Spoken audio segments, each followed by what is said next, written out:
You're listening to an Airwave Media Podcast. After the holidays, a little cash goes a long way. The Chime checking account has tons of benefits to help, like fee-free overdraft up to $200 for eligible members, no monthly fees, and thousands of fee-free ATMs. You can even get paid up to 2 days early with direct deposit. Sign up for Chime today at chime.com/goals24. Banking services and debit card provided by the Bancorp Bank N.A. or Stride Bank N.A. members FDIC. Spot me eligibility requirements and overdraft limits apply. Out-of-network ATM withdrawal fees may apply. Access to direct deposits up to 2 days early depends on the timing of the submission of the payment file from the payer.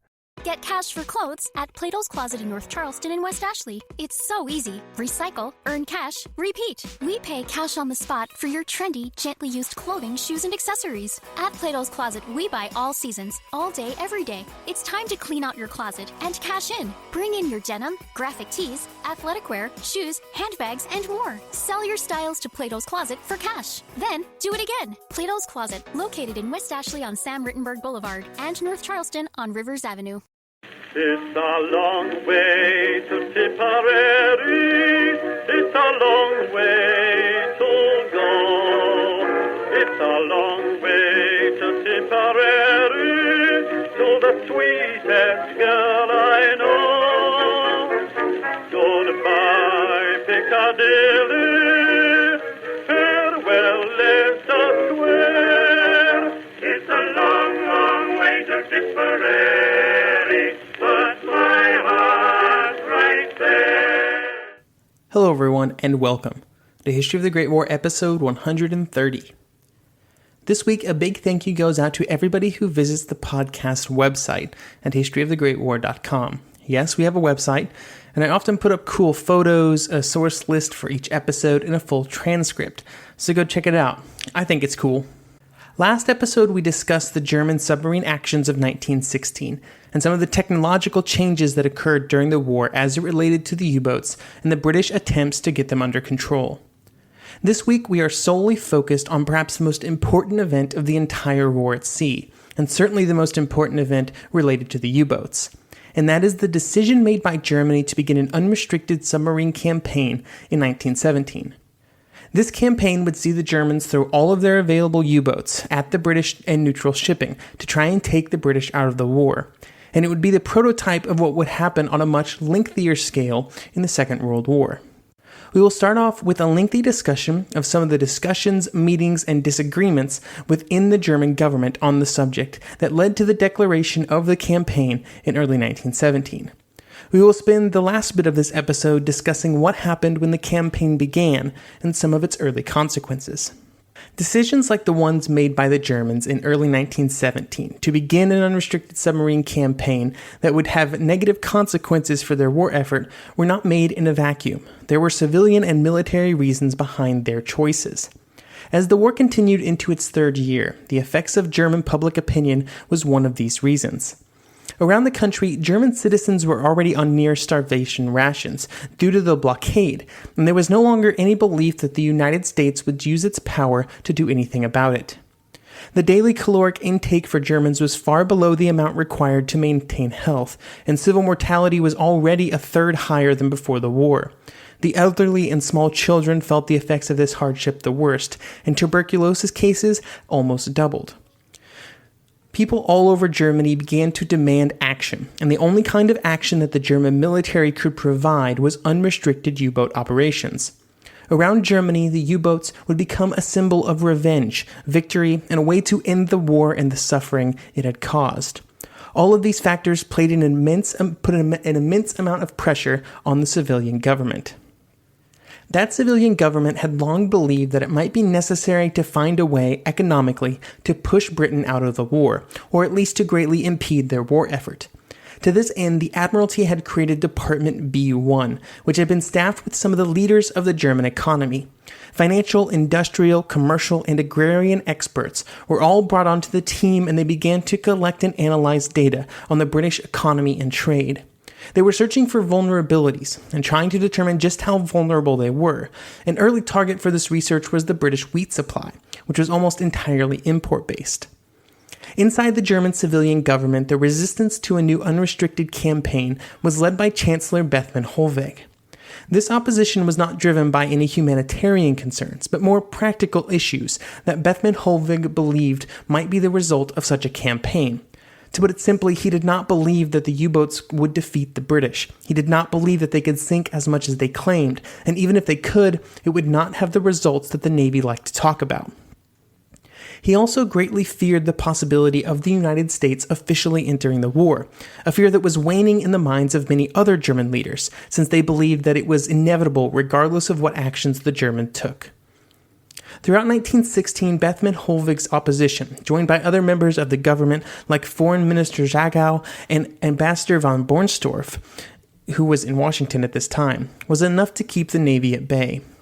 He believed that the possibility of launching the campaign was strictly a political decision, and that the military should not play a role in that decision, saying that it was, quote, "it directly affects our relations with neutral states, and thus represents an act of foreign policy, which I have the sole and untransferable responsibility," end quote.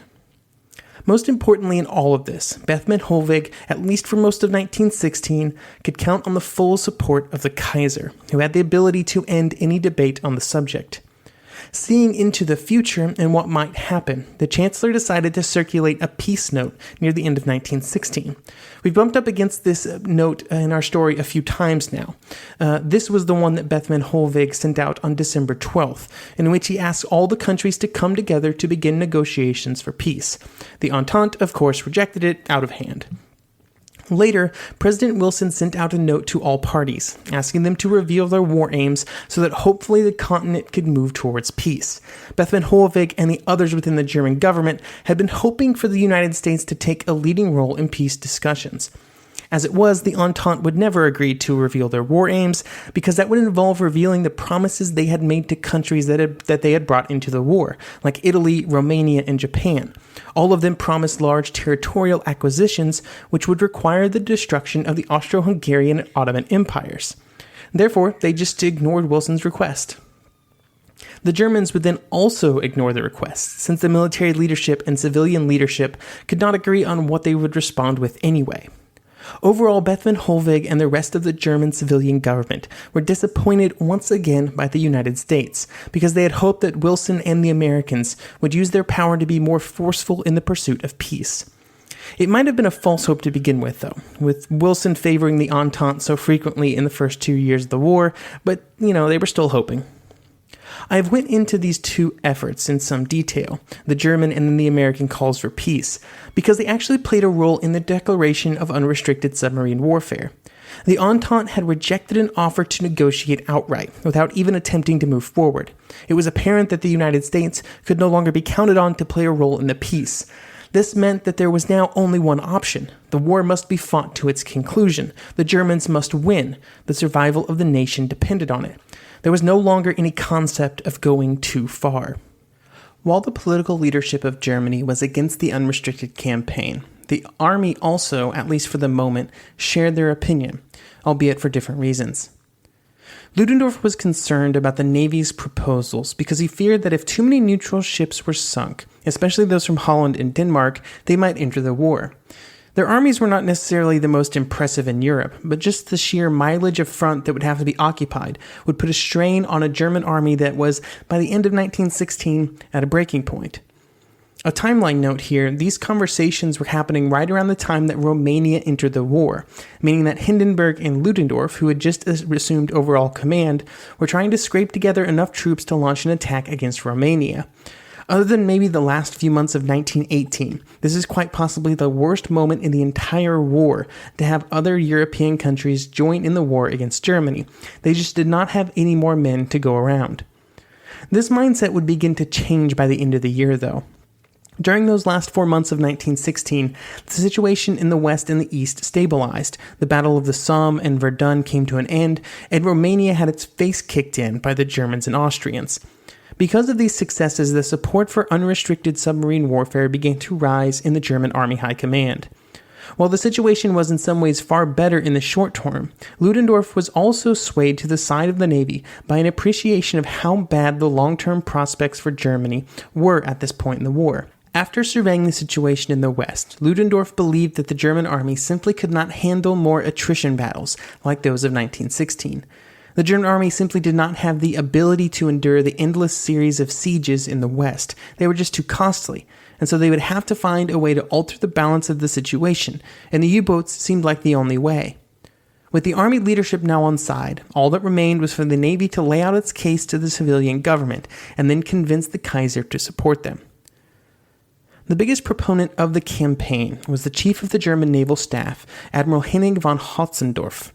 He would lay out his reasonings, his assumptions, and his goals in a memorandum that he published on December 22, 1916, which would drive many of the conversations of the following month, which would eventually lead to the Germans starting their campaign. In this memo, which weighed in at something like 200 pages, he laid out a lengthy series of figures and charts detailing the situation in Britain and what the Germans needed to do to greatly affect it. The detail was impressive. The calculations included easy items like how much grain the British needed, but also factors like prices, cargo space, freight rates, shipping insurance rates, and the amount of all of the various goods that the British had on hand. All of these were then used to calculate how badly an unrestricted campaign would hurt them. The key commodity was always wheat, which the Germans estimated the British could not overcome a shortage of. Hotzendorf estimated that the British had access to about 10.75 million tons of cargo space. Much of this cargo space was from neutral countries, about 3 million tons or so, and he believed that the unrestricted campaign would scare at least half of these neutral ships off the seas, since they would not be able to afford the loss rates and insurance rates that would go along with putting their ships on a sea with German submarines.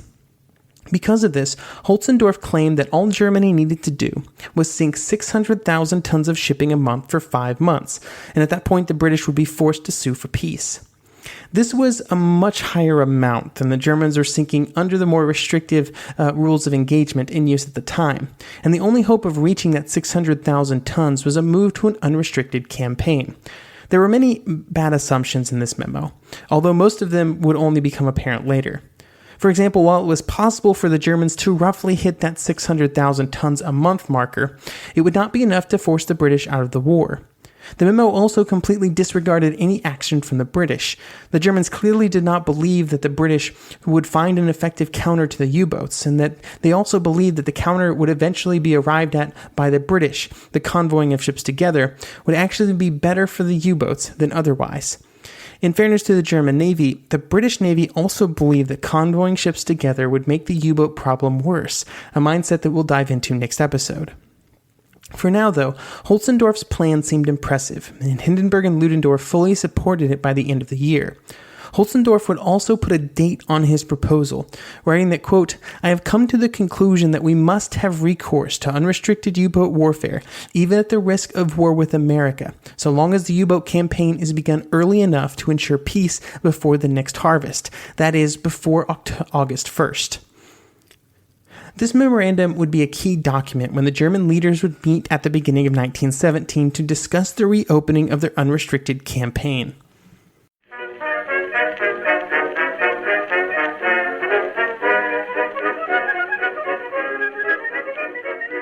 The one truth about human history is that change is inevitable. But the one thing that has never changed is that humans need food to survive. There are many ways to get that food, but one of the easiest ones is Factor. Factor delivers ready-to-eat meals right to your door. All you have to do is heat them up and dig in.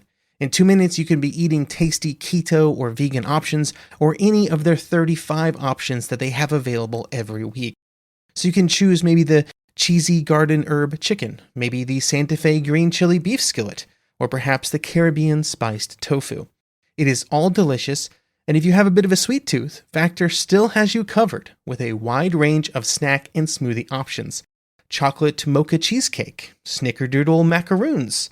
Any of that sound good? And don't worry, even the tasty stuff is dietitian approved. Head over to factormeals.com/GW50 and use code GW50 to get 50% off. That's code GW50 at factormeals.com/GW50 to get 50% off. Get cash for clothes at Plato's Closet in North Charleston and West Ashley. It's so easy. Recycle, earn cash, repeat. We pay cash on the spot for your trendy, gently used clothing, shoes, and accessories. At Plato's Closet, we buy all seasons, all day, every day. It's time to clean out your closet and cash in. Bring in your denim, graphic tees, athletic wear, shoes, handbags, and more. Sell your styles to Plato's Closet for cash. Then, do it again. Plato's Closet, located in West Ashley on Sam Rittenberg Boulevard and North Charleston on Rivers Avenue.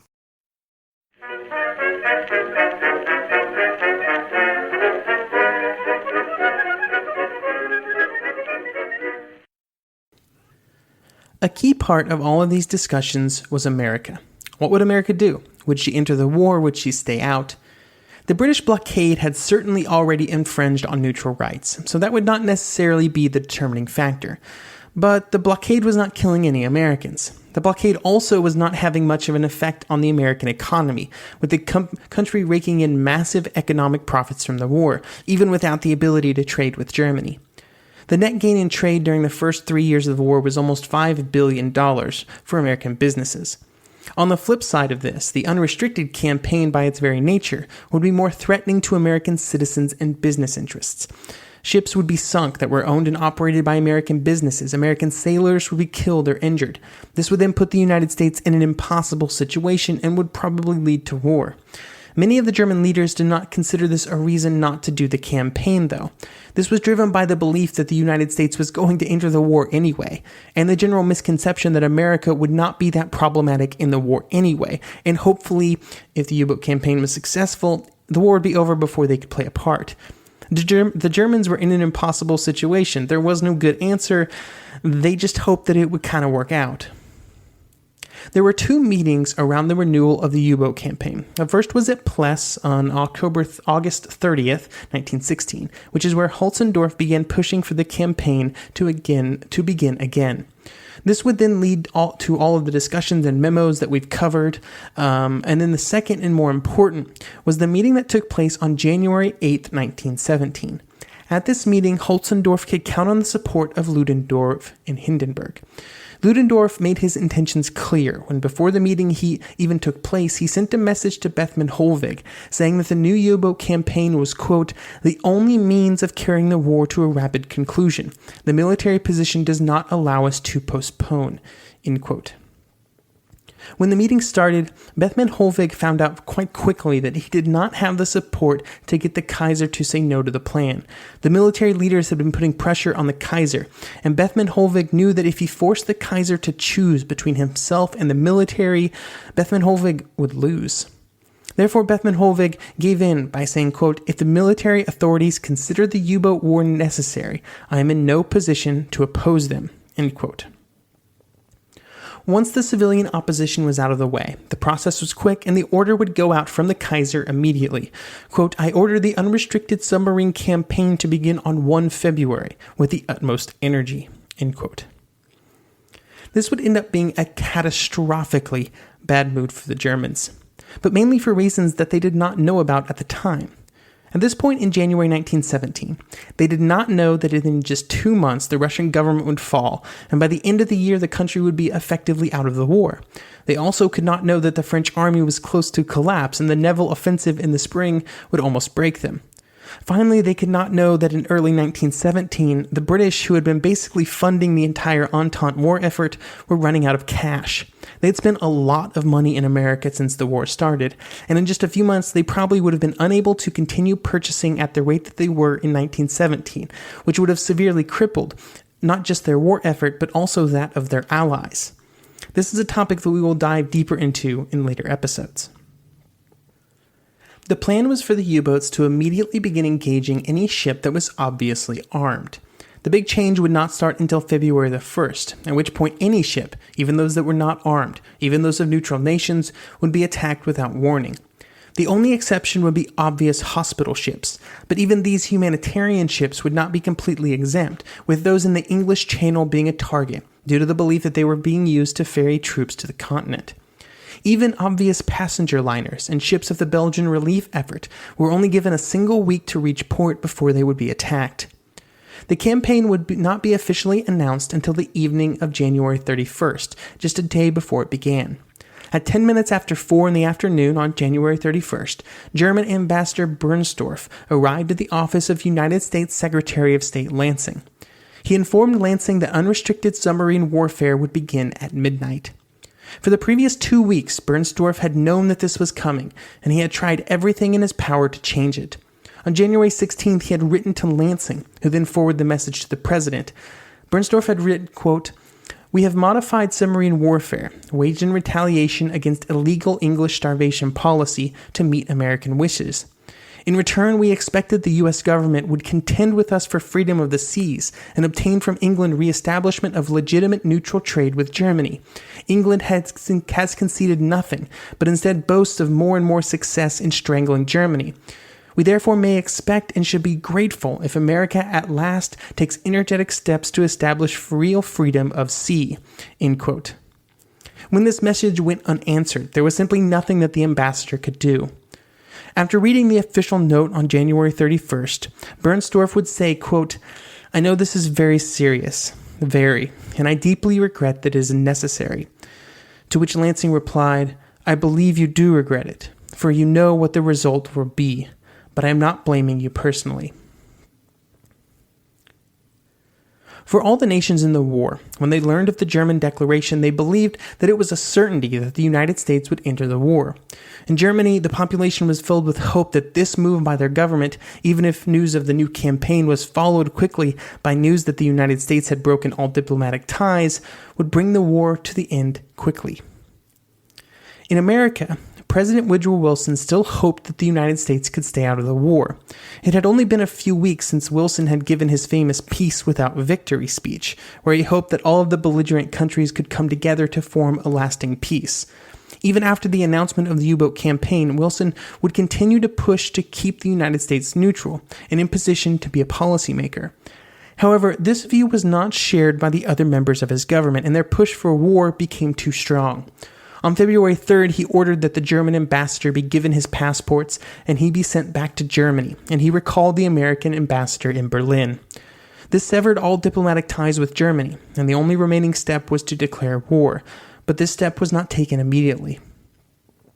For the next month and a half, the situation remained mostly static. There seemed to be the possibility that the German campaign would not drive the United States into the war, and in fact, American public opinion was mixed on the topic. Wilson seemed to be waiting for the public to make up its mind. In the East, there was a lot of support for the war, while in the other regions of the country's opinions were more mixed. The momentum of the war was just unavoidable, though, and on April 6th, the country would be at war. Yes, I skipped a lot of information between February 3rd and April 6th, but don't worry. In just a few weeks, we will take the time to tell the full story of how and why America entered the war. But before we get to that story, we need to get back to the topic of these episodes. The Germans had declared unrestricted submarine warfare and unleashed their fearsome fleet of U-boats. So what happened next? Well, at first the results were slow in coming. It took time to get the U-boats to sea and for their captains and crews to adjust to the new rules of engagement. There was also a change in how the U-boats were positioned in the seas. The longest U-boat missions were around 4 to 6 weeks. During that time, the goal of every U-boat was to find enough ships to use all of their torpedoes. To try and maximize the amount of time that the U-boats were in their best hunting grounds of the Atlantic, the Germans changed their travel routes so that instead of going around Scotland, the U-boats took a more direct but more dangerous route through the English Channel. It cut 6 days' worth of travel time off each U-boat sortie, a pretty hefty percentage of time that they were at sea. And the British defenses in the Channel proved to be far easier to bypass than expected. When this was combined with an absolute minimum amount of time spent in port, with maintenance and crew leave reduced as much as possible, it allowed the Germans to have far more subs on patrol at a given time than at any previous point in the war. By having so many U-boats in the proper hunting grounds, the tonnage sent to the bottom of the ocean rose in February to 500 tons, about 50% more than the month before. In March, this number rose to 565,000 tons. In April, it would reach a staggering 860,000 tons. This month, April 1917, would be the greatest month for the U-boats ever in either war, with the second largest month, November of 1942, coming at a distant second with 730,000 tons. This came at a cost, though, and in May the number dipped all the way back down to 600,000 tons. This is because the Germans simply ran out of steam. The effort in April had only been possible by pushing the men and their machines to their absolute limit. In May, some of the subs had to be laid up for repairs. Some of their crews had to be rested. I'm not saying that in any way to reduce or minimize their accomplishments in April, though. The 860,000 tons were far above even the most optimistic German estimates, and far above what they thought was necessary for the campaign to be a success. It would unfortunately, for the U-boats anyway, be all downhill from there. Of course, it was not the numbers that actually mattered. What mattered was the effect that those numbers had on the British. The first mistake by the British was the belief that their defenses against moving U-boats through the channel was impenetrable. This defense was called the Dover Barrage.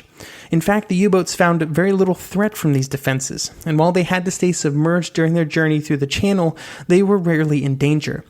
The greatest threat for the British lay in the western approaches, which was the area between Land's End, the Irish coast, and the Bay of Biscay. Churchill would call this area, quote, a veritable cemetery of British shipping, end quote.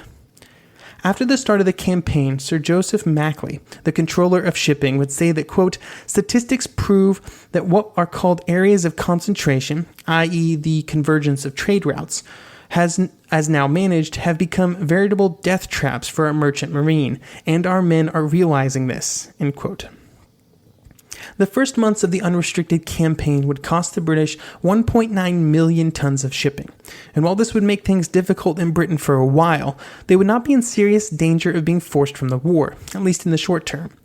After those first 3 months, the British would also begin to respond, which is where we will take up our story next episode, as the unrestricted campaign comes to a climax. As the Americans enter the war, the British first refuse and then embrace the convoy system, and the Germans learn the simple fact that they do not have enough U-boats. Thank you for listening, and join me next episode.